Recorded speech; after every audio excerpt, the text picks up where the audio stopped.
Siapa sangka rubel, mata uang Rusia yang backed by gold, ternyata terbukti efektif. Apakah hal ini yang menyebabkan Amerika lebih agresif membantu Ukraina sebagai perpanjangan tangan Amerika untuk menyerang Rusia? Atau memang ini akan menjadi perang panjang agar industrial military complex milik Amerika bekerja secara penuh di tengah ekonomi Amerika yang melemah terendah dalam 40 tahun terakhir? Atau seperti Soekarno, Gaddafi, Saddam Hussein, Putin, must die. Video kali ini didukung oleh Dinaran, aplikasi emas sebagai alat tukar pertama di Indonesia, di mana rupiah Anda berlapis emas di Dinaran. Download segera aplikasi di Google Store. Sungguh, tabungan emas Anda lebih penting dari tabungan rupiah dan dolar Anda. Kita kembali ke topik. Kita semua tahu kemunafikan Barat, Sekutu, dan Amerika dengan mengadakan sanksi ekonomi ke Rusia, di mana Uniqlo, Starbucks, KFC, Apple, dan banyak korporasi besar menutup usahanya di Rusia, namun tetap negaranya membeli minyak dan gas Rusia. Bukan hanya membeli, mereka nurut disuruh bayar pakai rubel atau pakai emas. Hebatnya lagi, rubel tadi tidak menggunakan back by dolar atau nilai rubel tidak mengambang terhadap dolar, namun rubel jadi stabil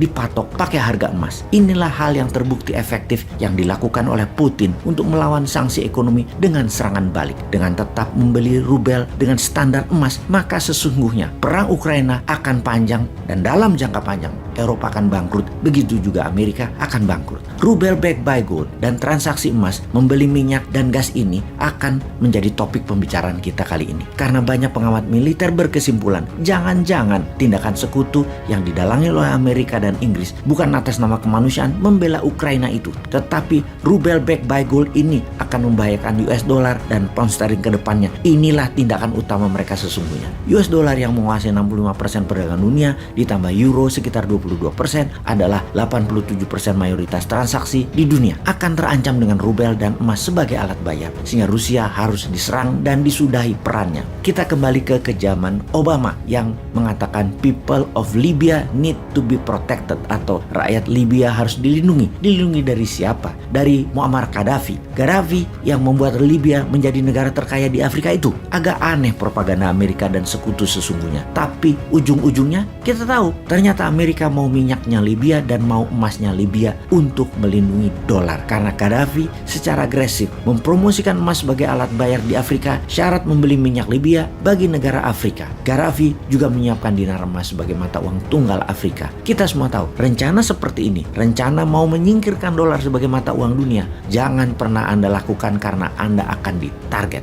Libya kencang mempromosikan mata uang emas ini sejak tahun 1996 sampai tahun 2000 yang mendapatkan tanggapan positif dari banyak negara Afrika. Bahkan di puncak serangan intervensi Amerika ke Libya, Gaddafi masih bisa membuat pertemuan dengan banyak kepala negara Afrika dan negara Islam untuk bergabung menjalankan mata uang emas sebagai alat pembayaran yang membuat Amerika mempercepat agresi militernya. Dengan membuat transaksi menggunakan emas akan menantang dolar dan euro yang akan membuat ketidakstabilan harga dolar dan menggeser keseimbangan ekonomi dunia ke arah negara Afrika. Juga membuat kekayaan sebuah negara devisanya bukan lagi seperti yang dibanggakan seperti saat ini. Banyak-banyakan cadangan dolarnya, tetapi seberapa besar cadangan emasnya. Pada saat itu, Libya punya cadangan emas 144 ton. Inggris punya 3 kali lipat, mendekati 450 ton. Namun penduduk Inggris 10 kali lipat penduduk Libya. Jadi ketika minyak Libya dibayar harus pakai emas, maka Amerika terancam. Gaddafi harus jadi pendosa dan rakyat Libya harus dilindungi. Pala lo bau menyan.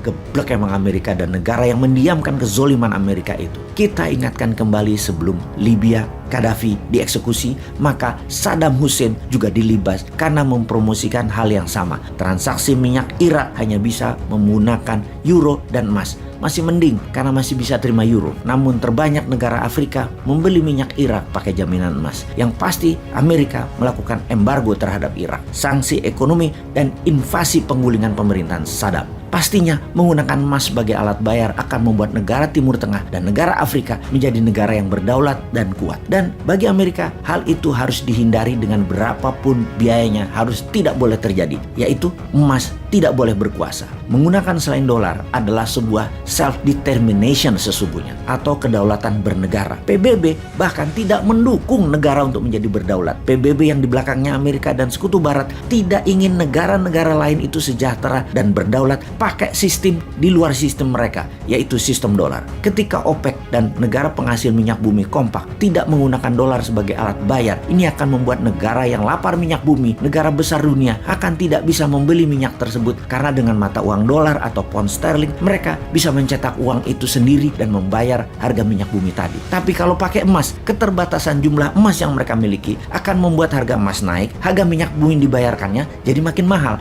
Negara penghasil minyak tadi akan menjadi negara kaya, bukan Amerika, Eropa, bahkan Tiongkok yang kaya. Mereka, negara-negara pembeli minyak tadi, Amerika, Eropa, dan Tiongkok malah bangkrut atau tidak pernah bisa sebesar sekarang ini. Jadi kembali ke Ukraina, kembali ke rubel backed by gold sebagai pembayaran transaksi minyak dan gas Rusia pakai emas atau rubel yang dipack dengan harga emas. Hal inilah yang menjadi alasan utama mengapa senjata perang mulai mengalir dikirim ke Ukraina. Tujuannya bukan kemanusiaan, tujuannya jangan sampai rubel menang dan emas berkuasa. Kalau Indonesia gimana? Dukung emas atau